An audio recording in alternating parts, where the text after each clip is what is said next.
Good ആലോചന നല്ലതാണ്, ഗൂഢാലോചന പാടില്ല. അതുപോലെ വളരെ പ്രതീക്ഷ നൽകുന്ന ഒരു ആയത്ത് ഈ സൂറത്തിൽ കാണാം. അപ്പം തൃപ്തികൾ ഇടപാടെന്നൊക്കെ പറയുമ്പം പല രീതിയുണ്ട് തൃപ്തിയില്ലാതെ നടക്കുന്നത്. അതിൽപ്പെട്ട ഒന്നാണ് നിർബന്ധിത പിരിവുകൾ. അസ്സലാമു അലൈക്കും വറഹ്മത്തുള്ളാഹി വബറകാതുഹു. ബിസ്മില്ലാഹിർ റഹ്മാനിർ റഹീം. 5-ാമത്തെ ജുസ് വൽ മുഹ്സനാത്ത് എന്ന് പറയുന്ന ഭാഗം. നേരത്തെ 3-4 ജുസുകളിലൊക്കെ നമ്മൾ പറഞ്ഞിരുന്നു. സൂറത്തുൽ ബഖറയുടെ 8 പേജ്, ആലു ഇമ്രാൻ്റെ 12, പിന്നെ 4-ാമത്തെ ജുസുവിൽ പറഞ്ഞു ആലു ഇമ്രാൻ്റെ 15, സൂറത്തുൽ നിസാഇൻ്റെ 5 പേജ്. എന്നാൽ ഇവിടെ ഈ 5-ാമത്തെ ജുസുയിൽ 20 പേജും സൂറത്തുൽ നിസാ തന്നെയാണ്. ഈ ജുസ് തുടങ്ങുന്ന ഭാഗത്ത് നമ്മുടെ ബന്ധുക്കളിൽ ആരൊക്കെയാണ് വിവാഹബന്ധം നിഷിദ്ധമായത്, ഇതുമായി ബന്ധപ്പെട്ട കാര്യങ്ങൾ പറയുന്നുണ്ട്. അതിപ്പോൾ ഇവിടെ വിശദീകരിക്കേണ്ടത് നമുക്കറിയാം. ഇനി അല്ലെങ്കിൽ ആവശ്യമുള്ള സമയത്ത് നോക്കിയാൽ മതിയല്ലോ. ഉമ്മമാർ, മുത്തമ്മമാർ, മക്കൾ, ഇവരൊക്കെ തമ്മിൽ ബന്ധം പാടില്ല എന്ന് പറയുന്ന വിഷയം. നമുക്കടുത്ത കാര്യങ്ങളിലേക്ക് പോകാം. അല്ലാഹു തആല പറയുന്ന സത്യവിശ്വാസികൾ, നിങ്ങൾ സമ്പത്ത് അന്യോന്യം അന്യായമായ രീതിയിൽ കഴിക്കുന്നവരാകരുത്. പരസ്പര തൃപ്തിയിലൂടെയുള്ള ഇടപാടിലൂടെയാണ് നിങ്ങൾ സമ്പത്ത് കൈകാര്യം ചെയ്യേണ്ടത്. അപ്പം തൃപ്തികൾ ഇടപാടെന്നൊക്കെ പറയുമ്പം പല രീതിയുണ്ട് തൃപ്തിയില്ലാതെ നടക്കുന്നത്. അതിൽപ്പെട്ട ഒന്നാണ് നിർബന്ധിത പിരിവുകൾ. ഉദാഹരണത്തിന് ഒരാളെ നടുവിലിരുത്തിയിട്ട് അദ്ദേഹത്തിന് ഒരിക്കലും നോ പറയാൻ പറ്റാത്ത രീതിയിലുള്ള ആളുകളൊക്കെ കൊണ്ടുപോയി ഹറാസ് ചെയ്യുകയാണ്. അങ്ങനെ എന്തെങ്കിലും കൊടുത്തേ പറ്റൂ എന്ന സാഹചര്യത്തിലേക്ക് എത്തിക്കുന്നു. സത്യത്തിൽ ഇതൊരു കൊള്ളയുടെ ഒരു വേർഷനാണ്. മൻ അഖദൽ മാല ഹയാഅൻ ഫകഅന്നമ അഖദഹു ഗസ്ബൻ. നമ്മൾ ഈ ധനസമാഹരണമൊക്കെ നടത്തുന്ന സമയത്ത് ഒരാൾക്ക് ആ സമയത്ത് എന്തെങ്കിലും കാരണം കൊണ്ട് കുറച്ചേ തരാൻ പറ്റുള്ളൂ എങ്കിൽ അങ്ങനെ തരാൻ, ഇനിയല്ല പിന്നെ നോക്കാം എന്ന് പറയുന്നെങ്കിൽ അങ്ങനെ പറയാനൊക്കെ ഒരു ഓപ്ഷൻ അവർക്ക് കൊടുക്കണം. അതല്ലാതെ നിർബന്ധമായിട്ടും തരേണ്ടി വരുന്ന രീതിയിൽ ലോക്കാക്കി കളയരുത്. സാധാരണ കൊള്ളക്കാർ വന്ന് കത്തി കാണിക്കുന്നു. അപ്പോൾ അവർ ജീവനിൽ ഭീഷണി ഉണ്ടാക്കുന്നു. ചിലർ വേറെ പല രീതിയിൽ ഭീഷണിപ്പെടുത്തുന്നു. ഇവർ അഭിമാനം മുമ്പിൽ വെച്ചുകൊണ്ട് ഭീഷണിപ്പെടുത്താണ്. അതുകൊണ്ട് തന്നെ ഇമാമുകൾ എഴുതി മൻ അഖദൽ മാല ഹയാഅൻ ഫകഅന്നമ അഖദഹു ഗസ്ബൻ. ലജ്ജ കാരണം തരേണ്ടി വരുന്ന സാഹചര്യത്തിലേക്ക് കൊണ്ടെത്തിച്ച് സമ്മർദ്ദം ചെലുത്തി വാങ്ങുന്നത് കൊള്ളയടിച്ചെടുക്കുന്നത് പോലെ തന്നെയാണ്. അപ്പം സത്യവിശ്വാസികൾ, നിങ്ങൾ സമ്പത്ത് അന്യോന്യം അന്യായമായി കഴിക്കരുത്. പരസ്പര തൃപ്തിയിലുള്ള ഇടപാടുകളിലൂടെ വേണം സമ്പത്ത് കൈകാര്യം ചെയ്യാൻ. അതുപോലെ ധാരാളം പ്രധാനപ്പെട്ട നിർദ്ദേശങ്ങളുണ്ട്. കൊലപാതകത്തിൻ്റെ ഭവിഷ്യത്ത് ഈ സൂറത്തിൽ പല സ്ഥലങ്ങളിലും വിവരിക്കുന്നുണ്ട്. അതുപോലെ വളരെ പ്രതീക്ഷ നൽകുന്ന ഒരു ആയത്ത് ഈ സൂറത്തിൽ കാണാം. ഇൻ തജ്തനിബു കബാഇറ മാ തുൻഹൗന അൻഹു. നിങ്ങളോട് വിലക്കപ്പെട്ട വൻപാപങ്ങൾ നിങ്ങൾ വർജിക്കുകയാണെങ്കിൽ നിങ്ങളുടെ ചെറിയ പാപങ്ങൾ പുറത്തു തരാം. അപ്പോൾ സൂറത്ത് നിസായിൽ ഈ ആയത്ത് വളരെ പ്രതീക്ഷ നൽകുന്നതാണ്. കാരണം ഒരുവിധം മിനിമം നന്നായി പോകുന്ന ആളുകളൊക്കെ വൻപാപങ്ങൾ വർജിക്കുന്നവരായിരിക്കും. എന്താണ് വൻപാപങ്ങളെന്ന് ചോദിച്ചാൽ, പ്രബലമായ ഒരു വിവരണ പ്രകാരം കൃത്യമായ ശിക്ഷ നിർവചിച്ച് തന്നിരിക്കുന്ന എടുത്തു പറഞ്ഞിരിക്കുന്ന പാപങ്ങൾ എന്നൊരു വിവരണം കാണാം. അപ്പോൾ എന്താണെങ്കിലും അങ്ങനെ ആ വിവരണം നോക്കുകയാണെങ്കിൽ ഒരുപാട് സംഗതികൾ വൻപാപങ്ങൾ ലിസ്റ്റിൽ വരും. ഏകദേശം 19ഓളം കാര്യങ്ങൾ പണ്ഡിതന്മാർ എണ്ണിയിട്ടുണ്ട്. ചില ഹദീസുകളിൽ പ്രസിദ്ധമായ വൻപാപങ്ങൾ പറഞ്ഞത് കാണാം. വൻപാപങ്ങൾ 3 അല്ലെങ്കിൽ 7, 9. ഇത് തമ്മിൽ എതിരല്ല. ആ 7 വൻപാപമാണെന്നർത്ഥം, ആ 9 വൻപാപമാണെന്നർത്ഥം. അതിൽ ചില ഹദീസിൽ വന്നത് വേറൊരു ഹദീസിൽ അത് റിപ്പീറ്റ് ചെയ്തിട്ടുണ്ടാവില്ല, പകരം വേറൊരു സംഗതി ആഡ് ചെയ്തിട്ടുണ്ടാകും. അപ്പോൾ അങ്ങനെ അതെല്ലാം ചേർത്തുകൊണ്ട് ഏകദേശം 19ഓളം കാര്യങ്ങൾ ഇമാമുകൾ വിശദീകരിക്കുന്നത് കാണാം. പ്രസിദ്ധമായത് ഒരു ഹദീസ് മദ്രസകളിൽ പഠിച്ചിട്ടുണ്ടാകും, വൻപാപങ്ങൾ 7 പറയുന്നത്. അപ്പം 7 വൻപാപങ്ങൾ എന്ന പേരിൽ പ്രസിദ്ധമായിട്ട് നമ്മൾ പറയാറുണ്ട്. ഷിർക്ക്, കൂടോത്തരം, വ്യഭിചാരം, അതുപോലെ തന്നെ പതിവ്രതകളായ സ്ത്രീകളെക്കുറിച്ച് അപവാദം പറയൽ, യുദ്ധമുഖത്തിന് പിന്തിരിഞ്ഞോടൽ, ഇങ്ങനെ എണ്ണി പല ഹദീസുകളിലും പല സംഗതികളും പറഞ്ഞിട്ടുണ്ട്. അപ്പം അത് വർജിക്കുകയാണെങ്കിൽ നിങ്ങളുടെ ചെറിയ തെറ്റുകൾ ഞാൻ പുറത്തു തരാം എന്ന് പറയുമ്പം ഒരു മിനിമം ലെവലിലേക്ക് നന്നായി നടക്കുന്നവർക്ക് അറിയാം അവർ വൻപാപങ്ങളിൽ നിന്നും മാറി നിൽക്കുന്നുണ്ട്. അല്ലാഹു തആല വൻപാപങ്ങളിൽ നിന്നും ചെറിയ പാപങ്ങളിൽ നിന്നും മാറി നിൽക്കാൻ നമുക്ക് തൗഫീഖ് തരട്ടെ. അല്ലാഹു തആല നമ്മുടെ എല്ലാ പാപങ്ങളും പുറത്തു തരട്ടെ. ശേഷം നബി സല്ലല്ലാഹു അലൈഹി വസല്ലമയെ അനുസരിക്കേണ്ടതിൻ്റെ ആവശ്യകത പറയുന്നുണ്ട്. താങ്കളുടെ റബ്ബിനെ തന്നെ സത്യം, അവരാരും യഥാർത്ഥ വിശ്വാസികളാവുകയില്ല. ഓരോ വിഷയത്തിലും അങ്ങയുടെ തീർപ്പ് എന്താണോ അത് സ്വീകരിക്കുകയും പിന്നെ മനസ്സിൽ ഒരു അതൃപ്തിയുമില്ലാതെ ഒരു എതിരഭിപ്രായവുമില്ലാതെ പൂർണ്ണമായിട്ടും അതിൽ കീഴ്പ്പെടുന്നത് വരെ അവരാരും യഥാർത്ഥ വിശ്വാസിയാവുകയില്ല. അപ്പം മനസ്സുകൊണ്ട് അംഗീകരിക്കുക എന്നുള്ളത് ഒന്നാമത്തെ നിർബന്ധമാണ്. അനുസരിക്കുന്നതിൽ ഒരുപക്ഷെ മനുഷ്യൻ എന്തെങ്കിലും വീഴ്ചകളൊക്കെ വന്നേക്കാം. ചോദ്യം ചെയ്യാതെ മനസ്സുകൊണ്ട് അംഗീകരിക്കുക എന്നുള്ളത് വളരെ നിർബന്ധമായിട്ടുള്ള കാര്യമാണെന്ന് മാത്രമല്ല, അതില്ലാതെ വന്നാൽ ഫലാ വറബ്ബിക ലാ യുഅ്മിനൂൻ. നബി, അങ്ങയുടെ റബ്ബിനെ തന്നെയാണ് സത്യം, അവരാരും യഥാർത്ഥ വിശ്വാസികളാവുകയില്ല എന്ന് പറയുമ്പം വളരെ ഗൗരവമുള്ള സംഗതിയാണ്. അള്ളാഹുവിനെയും റസൂലിനെയും അനുസരിക്കുക എന്നുള്ളത്. ഞാൻ പറഞ്ഞില്ല, അലസത കൊണ്ട് അല്ലെങ്കിൽ എന്തെങ്കിലും വ്യാമോഹങ്ങൾ കൊണ്ട് മനുഷ്യന് ചെറിയ തെറ്റുകളൊക്കെ സംഭവിച്ചേക്കാം. പക്ഷെ നിയമം ഇതാണ്, അതിനെ ബഹുമാനിക്കുക എന്നുള്ളത് ഏറ്റവും വലിയ കടമയാണ്. അതുപോലെ അള്ളാഹു തആല കൽപ്പിക്കുന്നു, നിങ്ങളെ വിശ്വസിച്ച് ഏൽപ്പിച്ചിരിക്കുന്ന കാര്യങ്ങൾ നിങ്ങളതിൻ്റെ അർഹരായ ആളുകൾക്ക് ഏൽപ്പിക്കണമെന്ന്. അപ്പോൾ എന്തൊക്കെയാണ് ഈ ആയത്തിൻ്റെ താല്പര്യമായിട്ട് വരിക? പ്രധാനമായിട്ടും ഭരണകർത്താക്കൾ അവരുടെ ഉത്തരവാദിത്വം നിർവഹിക്കുന്നത് ഈ ആയത്തിൻ്റെ ഭാഗമാണ്. അതുപോലെ എന്തെങ്കിലും വിശ്വസിച്ച് ഏൽപ്പിച്ചാൽ അത് തിരികെ ഏൽപ്പിക്കുക, കടം വാങ്ങിച്ചാൽ കൃത്യമായിട്ട് തിരിച്ചു കൊടുക്കുക, ഇതെല്ലാം ഈ ആയത്തിൻ്റെ വിവക്ഷയിൽ വരുന്ന സംഗതിയാണ്. നബി സല്ലല്ലാഹു അലൈഹി വസല്ലം ഫതഹ് മക്കയുടെ സമയത്ത് കഅബയിൽ പ്രവേശിക്കുമ്പം അതിൻ്റെ താക്കോൽ സൂക്ഷിപ്പുകാരനായിരുന്ന ഉസ്മാൻ ബിൻ തൽഹ റളിയല്ലാഹു അൻഹുവിൻ്റെ കയ്യിൽ നിന്ന് താക്കോൽ വാങ്ങി പ്രവേശിച്ചു, തിരികെ അദ്ദേഹത്തെ തന്നെ തിരിച്ചേൽപ്പിച്ചു. വിവരിക്കുന്നത് കാണാം, ഇന്നും താക്കോൽ സൂക്ഷിപ്പുകാർ അദ്ദേഹത്തിൻ്റെ പരമ്പരയിലാണുള്ളതെന്ന് വിവരിക്കുന്നത് നമുക്ക് കാണാൻ സാധിക്കും. അപ്പം സൂക്ഷിച്ചേൽപ്പിച്ച സംഗതികളെ അതിൻ്റെ അവകാശികൾക്ക് തിരികെ ഏൽപ്പിക്കുക എന്ന നിർദ്ദേശം ഈ സൂറത്തിൽ കാണാം. സത്യവിശ്വാസികളെ, നിങ്ങൾ അള്ളാഹുവിനെയും റസൂലിനെയും അനുസരിക്കണം, നിങ്ങളുടെ കൈകാര്യകർത്താക്കളെയും. അള്ളാഹുവിനനുസരിക്കണം, റസൂലിനനുസരിക്കണം എന്ന് പ്രത്യേകം പറഞ്ഞു. കൈകാര്യകർത്താക്കളെയും അത്തിയുല്ലാഹ് വ അത്തിയുർ റസൂൽ, അത്തിയു എന്ന് ആവർത്തിച്ച് പറഞ്ഞു. വ ഉലിൽ അംരി മിൻകും, നിങ്ങളുടെ കൈകാര്യകർത്താക്കൾ, അതായത് മുജ്തഹിദുകളായ ഇമാമുമാർ, പണ്ഡിതന്മാർ, അവരെ ദീനിൻ്റെ കാര്യങ്ങൾ നമ്മൾ അനുസരിക്കുക. ഭരണകർത്താക്കൾ അവരെ അനുസരിക്കുക. അപ്പോൾ ഇവർക്കുള്ള അനുസരണ അള്ളാഹുവിനും റസൂലിനുള്ള അനുസരണയുടെ ശേഷം അതിൻ്റെ ഭാഗമായിട്ട് വരുന്നതാണ്. അള്ളാഹുവിനനുസരിക്കുക, റസൂലിനനുസരിക്കുക, അത്തിയു എന്ന് പറയുകയും വ ഉലിൽ അംരി മിൻകും, അതിൻ്റെ ഭാഗമായിട്ട്, അഥവാ ഭരണാധികാരിയെ അനുസരിക്കുക എന്നുള്ളത് പ്രത്യേകമായിട്ട് വന്നല്ല, അള്ളാഹുവിനെയും റസൂലിനെയും അനുസരിക്കുന്നു എന്നതിൻ്റെ പേരിൽ നമ്മൾ അവരനുസരിക്കുകയാണ്. അപ്പോൾ അതിൻ്റെ നിയമം എന്താണ്, അതിൻ്റെ വിശദാംശങ്ങൾ എന്താണ്? കലാപ നീക്കങ്ങൾ പാടില്ല, വിമത നീക്കങ്ങൾ പാടില്ല. എന്നാൽ നന്മ കൽപ്പിക്കുക, തിന്മ വിരോധിക്കുക എന്ന കാര്യത്തിൽ മര്യാദകൾ പാലിച്ചുകൊണ്ട് ചെയ്യേണ്ടതുണ്ട്. അപ്പം ഭരണാധികാരികളെ അനുസരിക്കുക എന്നുള്ളതിനെ ഇന്ന് വിവരിച്ചുകൊണ്ട് ചില ആളുകളൊക്കെ അവരെന്ത് തിന്മ ചെയ്താലും പറയേണ്ടതില്ല, ഒരു രീതിയിലും പറയേണ്ടതില്ല, കലാപ നീക്കം പാടില്ല, വിമത നീക്കം പാടില്ല എന്നതിനെ വിവരിച്ചുകൊണ്ട് ആ രീതിയിൽ ആക്കി വരുന്നുണ്ട്. അപ്പോൾ ഇവിടെ മനസ്സിലാക്കേണ്ട സംഗതി, അള്ളാഹുവിനനുസരിക്കണം, റസൂലിനനുസരിക്കണം എന്ന് പറഞ്ഞ് അത്തിയു എന്ന് ആവർത്തിക്കാതെ അതിൻ്റെ ഭാഗമായിട്ടാണ് ഉലിൽ അംരി മിൻകും എന്ന് പറഞ്ഞിട്ടുള്ളത്. അതുകൊണ്ട് ഹദീസുകളിൽ കാണാൻ സാധിക്കും, ലാ തഅത ലി മഖ്ലൂഖിൻ ഫി മഅസിയത്തിൽ ഖാലിഖ്, അള്ളാഹുവിനോട് അനുസരണക്കേട് കാണിക്കുന്ന കാര്യത്തിൽ ഒരു സൃഷ്ടിയും നിങ്ങൾ അനുസരിക്കേണ്ടതില്ല.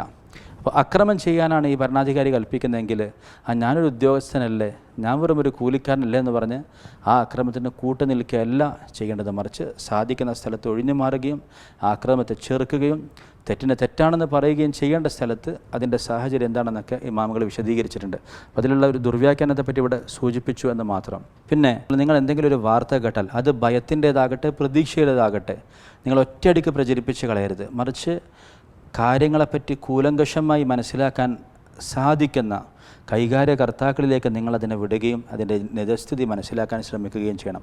അപ്പോൾ ഒറ്റയടിക്ക് ഈ മെസ്സേജ് ഫോർവേഡ് ചെയ്യുക. അത് നല്ല വാർത്തയാകട്ടെ, അത് ഭയത്തിൻ്റേതാകട്ടെ പ്രതീക്ഷയുടേതാകട്ടെ, അതല്ല ചെയ്യേണ്ടത്. മറിച്ച് ഒരു ഫാക്ട് ചെക്ക് നടത്തി അത് നടത്താൻ അറിയുന്ന ആളുകളിലേക്ക് വിട്ട് വേണം ആ കാര്യങ്ങളുടെ നിജസ്ഥിതി എന്തായിരിക്കും അതിൻ്റെ വരും വരായിക എന്നൊക്കെ മനസ്സിലാക്കി വേണം പ്രതികരണം നടത്താൻ. അതുപോലെ അടിച്ചമർത്തപ്പെടുന്ന ആളുകൾക്ക് വേണ്ടി അവർ വിലപിക്കുമ്പോൾ നിങ്ങൾ എന്തുകൊണ്ട് അവർക്ക് വേണ്ടി പോരാടുന്നില്ല എന്ന ശക്തമായ ചോദ്യം സൂറത്തുൻ നിസായിലുണ്ട്. വമാലക്കും ലാ തുഖാതിലൂന ഫീ സബീലില്ല. ഇതിനെ പലരും ദുർവ്യാഖ്യാനം ചെയ്തുകൊണ്ട് ഇത് ഭരണാധികാരികൾക്കുള്ളതാണ്, ഭരണാധികാരി അനുസരിച്ചുകൊണ്ടാണ് അത് ചെയ്യാനെന്നൊക്കെ വിശദീകരിക്കാറുണ്ട്. യഥാർത്ഥത്തിൽ ഒരു സ്ഥലത്തേക്ക്, മുസ്ലിമീങ്ങളൊരു നാട്ടിലേക്ക് ശത്രുക്കൾ വന്നു കയറി ആക്രമിച്ചു കഴിഞ്ഞാൽ അതിനെ ചേർത്ത് നിൽക്കുന്ന കാര്യത്തിൽ ഈ പറയുന്ന ആലോചനകളൊന്നും നടത്തണം എന്ന് ദീനിൽ നിയമാക്കിയിട്ടില്ല. മറിച്ച് ആർക്കാണോ അവരെ സഹായിക്കാൻ സാധിക്കുക അവരെ സഹായിക്കുകയാണ് ചെയ്യേണ്ടത്. അതല്ലാത്ത ആളുകൾ അവർ തെറ്റിലാണ്, ഒരുപക്ഷെ അവർക്ക് ന്യായമുണ്ടായേക്കാം, കാരണമുണ്ടായേക്കാം, കഴിവില്ലായ്മ ഉണ്ടായേക്കാം. അത് മനസ്സിലാക്കി ആ കുറ്റബോധത്തോടെ അള്ളാഹുലേക്ക് പശ്ചാത്തപിച്ച് മടങ്ങാന്നല്ലാതെ ഞങ്ങൾ ചെയ്യുന്നൊന്നും തെറ്റല്ല, ഇതാണ് ശരി എന്ന് പറഞ്ഞിരിക്കുന്നത് ദീനിൻ്റെ ദുർവ്യാഖ്യാനമാണ്. എന്ന് മാത്രമല്ല, ഇന്നത്തെ ഗ്രാൻഡ് മുഫ്തിമാർ, ഇസ്രായേൽ അനുകൂല ഗ്രാൻഡ് മുഫ്തിമാരാണ് ഇന്ന് പല അറബ് നാടുകളിലുള്ളത്.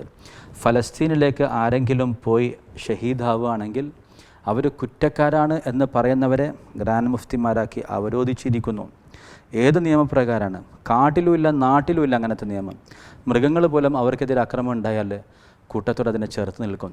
അപ്പം മൃഗങ്ങൾക്ക് പോലെ അറിയുന്നത് ഇവരുടെ ഗ്രാൻഡ് മുഫ്തിമാർക്ക് അറിയുന്നില്ലെന്ന് പറഞ്ഞാൽ കടുത്ത രീതിയിലുള്ള ഖുർആൻ ദുർവ്യാഖ്യാനമാണ് ഈ കൂട്ടരെ നടത്തിക്കൊണ്ടിരിക്കുന്നത്. അള്ളാഹു ചോദിക്കുകയാണ്, വമാലക്കും ലാ തുഖാതിലൂന ഫീ സബീലില്ലാഹ് വൽ മുസ്തളഅഫീന മിനൽ റിജാലി വൻ നിസാഇ വൽ വിൽദാൻ.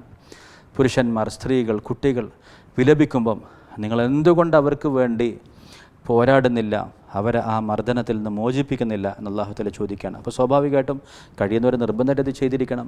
കഴിയാത്തവർ അവർക്കൊരു കുറ്റബോധമെങ്കിലും ഉണ്ടാകണം. ഇങ്ങനെയൊക്കെ നടക്കുമ്പം ഒന്നും ചെയ്യാൻ സാധിക്കുന്നില്ലല്ലോ എന്നൊരു കുറ്റബോധവും പശ്ചാത്താപമെങ്കിലും ഒരു മുഅ്മിനെ സംബന്ധിച്ചിടത്തോളം ഉണ്ടാകണം. അതുപോലെ ഒരാൾക്ക് തൻ്റെ സമ്പത്ത്, കുടുംബം, ദീൻ തുടങ്ങിയ കാര്യങ്ങൾക്കൊക്കെ ഹാനി ഉണ്ടാകുന്ന രീതിയിൽ, അടിച്ചമർത്തപ്പെടുന്ന രീതിയിൽ ജീവിക്കുകയാണെങ്കിൽ എന്തുകൊണ്ട് സുരക്ഷിതമായ സ്ഥാനത്തേക്ക് ഹിജറ ചെയ്ത് പോകുന്നില്ല എന്ന് അല്ലാഹു തആല ചോദിക്കുകയാണ്.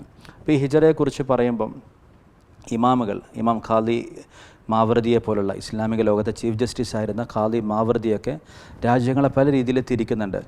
അപ്പം നിഷേധികൾക്ക് കീഴിലുള്ള രാജ്യമാണെന്ന് കരുതുക, ഇസ്ലാമിക രാജ്യമല്ലാത്തൊരു സ്ഥലമാണെന്ന് കരുതുക. അവിടെ അവരുടെ ദീന് സുരക്ഷിതമാണ്, അവർക്ക് വ്യക്തിപരമായ ദീന് ജീവിക്കാൻ പറ്റുന്നുണ്ട്, പാലിക്കാൻ പറ്റുന്നുണ്ട്. അതുപോലെ അവർക്ക് ദീനിലേക്ക് ക്ഷണിക്കാൻ പറ്റുന്നുണ്ട്, കുടുംബത്തെയൊക്കെ സുരക്ഷിതമാക്കി വെക്കാൻ പറ്റുന്നുണ്ട്, മറ്റുള്ളവർക്ക് ഇസ്ലാം എന്താണെന്ന് പറഞ്ഞു കൊടുക്കാൻ പറ്റുന്നുണ്ടെങ്കിൽ ഒരു പക്ഷേ അവർക്ക് അവിടെ നിൽക്കലായിരിക്കും ഹൈർ. അപ്പം ഇതിൻ്റെ ഏറ്റക്കുറച്ചിലനുസരിച്ച്, ഗുണദോഷങ്ങളുടെ ഏറ്റക്കുറച്ചിലനുസരിച്ച് പാലായനം നിർബന്ധമാകുന്ന അല്ലെങ്കിൽ നല്ലതാകുന്ന, ഇനി പാലായനം ചെയ്യാതിരിക്കലാണ് നല്ലത് എന്നൊക്കെ പറയുന്ന രീതിയിൽ നാടുകളെ 4-5 രീതിയിലാക്കി തിരിച്ചിട്ടുണ്ട്. ഇനി ഒരു രാജ്യത്തിൻ്റെ ഉള്ളിൽ തന്നെ ഒരു സ്ഥലം തൻ്റെ കുടുംബത്തിന്, ദീനിന്, സമ്പത്തിന് സുരക്ഷിതമല്ലെന്ന് കരുതുക. ഏത് വിശ്വാസി സമൂഹവും ഏത് മനുഷ്യനും സുരക്ഷിതമായ സ്ഥലത്തേക്ക് മാറും. ഈ രീതിയിലുള്ള നിർദ്ദേശമാണ് ദീനിൽ നൽകിയിട്ടുള്ളത്. അതല്ലാതെ ഈ ഹിജ്റ എന്ന വാക്ക് കേൾക്കുമ്പോൾ ഒരു ഭാഗത്ത് അതിനെ ഭീകരതയായിട്ട് ചിത്രീകരിക്കേണ്ടതില്ല, മറിച്ച് ദുർവ്യാഖ്യാനം ചെയ്ത് ഇല്ലാതാക്കേണ്ടതുമില്ല. ഖുർആനിൻ്റെ ഹദീസിൻ്റെ ടെക്സ്റ്റ് മാത്രം വായിച്ച് അത് മനസ്സിലാക്കാൻ സാധിക്കുന്നവർ വിരളായിരിക്കും. മുഴുവനും ഏകോപിപ്പിച്ചുകൊണ്ട് ഫുഖഹാക്കൾ അതിനെ എങ്ങനെ വിശദീകരിച്ചു എന്ന വെളിച്ചത്തിൽ മനസ്സിലാക്കുകയാണെങ്കിൽ കാര്യങ്ങൾ എളുപ്പമായിരിക്കും. നബി സല്ലല്ലാഹു അലൈഹി വസല്ലമയുടെ സീറത്തിൽ നോക്കുമ്പോൾ നമുക്ക് 3 സ്ഥലം കാണാം. ഒന്ന് മക്ക, അത് നിഷേധികളുടെ കയ്യിലായിരുന്നു. മദീന, അത് വിശ്വാസികളുടെ കയ്യിലായിരുന്നു. ഇതിനിടയിൽ ഹബിഷ കാണാം, ഹബിഷ അന്നത്തെ എത്യോപ്യ. അപ്പോൾ അവിടെ ദാറുൽ അംനാണ്. ഒന്ന് ഇസ്ലാമാണ്, ഒന്ന് കുഫ്റാണ്.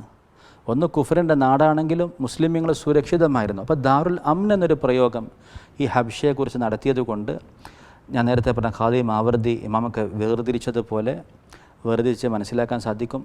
ഇത്രയാണ് ഇവിടെ പ്രധാനമായിട്ട് മനസ്സിലാക്കേണ്ട സംഗതി. ഒരാളുടെ ദീന്, കുടുംബം, സമ്പത്ത്, അഭിമാനം സുരക്ഷിതമല്ലാത്ത സ്ഥലത്ത് ഇരുന്ന് നല്ല വഴിയുണ്ട് അതിനേക്കാൾ സുരക്ഷിതമായ സ്ഥലത്തേക്ക് മാറാൻ. ഒരു സംസ്ഥാനത്തേക്ക്, ഒരു പ്രദേശത്തേക്ക്, അല്ലെങ്കിൽ ഒരു അടുത്ത രാജ്യത്തേക്ക്. ലോകത്തെല്ലാവരും അവരുടെ സുരക്ഷിതമായ സ്ഥലം തേടി പോകാറുണ്ട്. അവിടെ ഭൗതികമായ താല്പര്യങ്ങൾ മുമ്പിൽ വെച്ചുകൊണ്ട് ദീനിന് മുൻഗണന കൊടുക്കാതെ തീരുമാനം എടുത്താൽ മരണസമയത്ത് മലക്കുകൾ അവരെ ശകാരിക്കുന്ന സാഹചര്യമുണ്ടാകും. എന്തുകൊണ്ട് അള്ളാഹുവിൻ്റെ ഭൂമി വിശാലമായിരുന്നില്ലേ, നിങ്ങൾ എന്തുകൊണ്ട് പാലായനം ചെയ്തില്ല എന്ന് ചോദിക്കുന്ന സാഹചര്യമുണ്ടാകും എന്ന് അല്ലാഹു തആല സൂറത്തുൽ നിസായിൽ നമുക്ക് വിവരിച്ചു തരാണ്. അതേപോലെ സത്യവിശ്വാസികൾ, നിങ്ങൾ നീതിക്ക് വേണ്ടി നിലകൊള്ളണം അള്ളാഹുവിന് സാക്ഷികളായി. സൂറത്തുൽ നിസായിലും മാഇദയിലും 2 രീതിയിൽ പറയുന്നത് കാണാം. കുനു ഖവ്വാമിന ലില്ലാഹി ശുഹദാഅ ബിൽ ഖിസ്ത്, കുനു ഖവ്വാമിന ബിൽ ഖിസ്തി ശുഹദാഅ ലില്ലാഹ്. അള്ളാഹുവിന് വേണ്ടി നിലകൊള്ളണം, നീതിക്ക് സാക്ഷിയായി. നീതിക്ക് വേണ്ടി നിലകൊള്ളണം, അള്ളാഹുവിന് സാക്ഷി. അഥവാ നീതിക്ക് വേണ്ടി നിലകൊള്ളുക എന്നുള്ളത് അള്ളാഹുവിന് വേണ്ടി നിലകൊള്ളുക എന്നർത്ഥം. അത്ര ശക്തമായിട്ട് നീതിയുടെ ഭാഗത്ത് നിന്ന് സംസാരിക്കണം, പ്രവർത്തിക്കണം, തീരുമാനമെടുക്കണം എന്ന് അല്ലാഹു തആല കൽപ്പിക്കുകയാണ്. പിന്നെ മുനാഫിക്കുകളെ കുറിച്ച് പറയുന്നുണ്ട്. അവർ നരകത്തിൻ്റെ അടിത്തട്ടിലാണ്. ഇന്നൽ മുനാഫിഖീന ഫിദ്ദർക്കിൽ അസ്ഫലി മിനന്നാർ. നിഫാഖിൻ്റെ പല തരങ്ങളൊക്കെ നമ്മൾ മുമ്പ് വിശദീകരിച്ചിട്ടുണ്ട്. അപ്പോൾ അവരുടെ ഒരു അവസ്ഥ മുസബ്സബീന ബൈന ദാലിക്, അവർക്കൊരു തീരുമാനമില്ല. ലാ ഇലാഹ ഉലാഇ വലാ ഇലാഹ ഉലാ, അവരിവിടെയല്ല അവിടെയല്ല. ഇപ്പോൾ നമ്മളുടെ സമകാലിക സാഹചര്യത്തിൽ പറയുകയാണെങ്കിൽ മുസ്ലിം ബ്രദർഹുഡ് എന്ന് പറയുന്ന സംഘടന, ഇഖ്വാനുൽ മുസ്ലിമൂൻ, അപ്പോൾ അവരെ ഭീകരരാണ് എന്നൊക്കെ ചില ആളുകൾ പറയാറുണ്ട്. എന്നാൽ അവർക്ക് ഭരണം കിട്ടിയൊരു സമയം ഉണ്ടായിരുന്നു. അന്ന് സയ്യിദ് മുർസി ഇന്ത്യയിൽ വന്നപ്പം കൂടെ നിന്ന് ഫോട്ടോ എടുത്തിട്ടുണ്ട് ഈ പറയുന്ന കക്ഷികൾ. അവർ സ്വീകരിച്ചിട്ടുണ്ട്. ഇന്നവർക്ക് ഭരണം പോയപ്പോൾ പറയണം അവർ ഭീകരരാണെന്ന്. അപ്പോൾ എന്താ നിങ്ങളുടെ തീരുമാനം? ഭീകരരാണോ? പിന്നെ എന്തിനു പോയി ഫോട്ടോ എടുത്തു? അപ്പോൾ അന്ന് സ്വീകരിച്ചിരുത്തിയില്ലേ, പിന്നെ ഇന്ന് എന്തിന് ഭീകരരെന്ന് പറഞ്ഞു? അപ്പോൾ മുസബ്സബീന ബൈന ദാലിക്, ഒരു തീരുമാനമില്ല. ലാ ഇലാഹ ഉലാ, അങ്ങോട്ടുമല്ല ഇങ്ങോട്ടുമല്ല. ഒരാളെക്കുറിച്ച് നിങ്ങൾ ഭീകരനെന്ന് എങ്ങനെ പറയും? എന്തെങ്കിലും തെളിവ് വേണ്ടേ? അങ്ങനെ പറയുന്നൊരു സാഹചര്യം പിന്നെ നിങ്ങൾ എങ്ങനെ അവരെ സ്വീകരിച്ച് അവരെ കൂടെ നിന്ന് ഫോട്ടോ എടുക്കും? അപ്പം നിഷേധികൾക്ക് വേണ്ടി, അള്ളാഹുവിൻ്റെ ശത്രുക്കൾക്ക് വേണ്ടി സംസാരിക്കുന്ന സാഹചര്യം ഒരിക്കലും മുസ്ലിം ആണെന്ന് പറയുന്ന ആളുകളുടെ ഭാഗത്തുനിന്നും ഉണ്ടാകാൻ പാടില്ല. അവർ അള്ളാഹുവിനെ നമസ്കാരത്തിൽ വളരെ കുറച്ച് മാത്രമേ ഓർക്കുന്നുള്ളൂ എന്നൊക്കെ അള്ളാഹു തആല ഖുർആനിൽ പറയുന്നത്. അപ്പം നമ്മൾ നമ്മളുടെ ഈമാനിനെ പറ്റി ആലോചിക്കണം. അള്ളാഹുവിനെ നന്നായിട്ട് ഓർക്കുന്നവരായിട്ട് മാറാൻ, യഥാർത്ഥ മുഅ്മിനീങ്ങളായിട്ട് മാറാൻ നമുക്ക് സാധിക്കണം. അതുപോലെ അള്ളാഹുവിനെ ആക്ഷേപിക്കുന്ന, ദീനിനെ കളിയാക്കുന്ന, കളവാക്കുന്ന സദസ്സിൽ നിങ്ങൾ ഇരിക്കരുത്.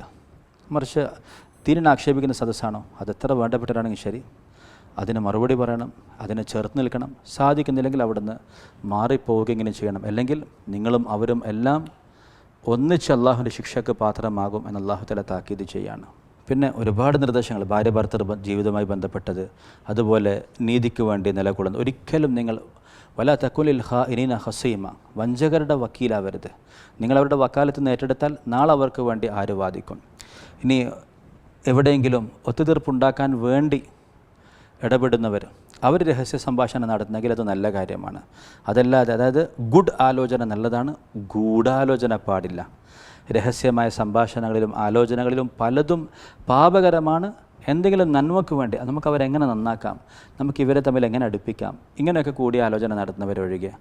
അപ്പം ഇങ്ങനെയുള്ള ഒരുപാട് നിർദ്ദേശങ്ങൾ അല്ലാഹു തആല ഇതെല്ലാം മനസ്സിലാക്കാനും അമൽ ചെയ്യാനും തൗഫീഖ് തരട്ടെ. ഇത്രയും കാര്യങ്ങളാണ് 5-ാമത്തെ ജുസ്ഇലുള്ള പ്രധാനപ്പെട്ട നിർദ്ദേശങ്ങൾ.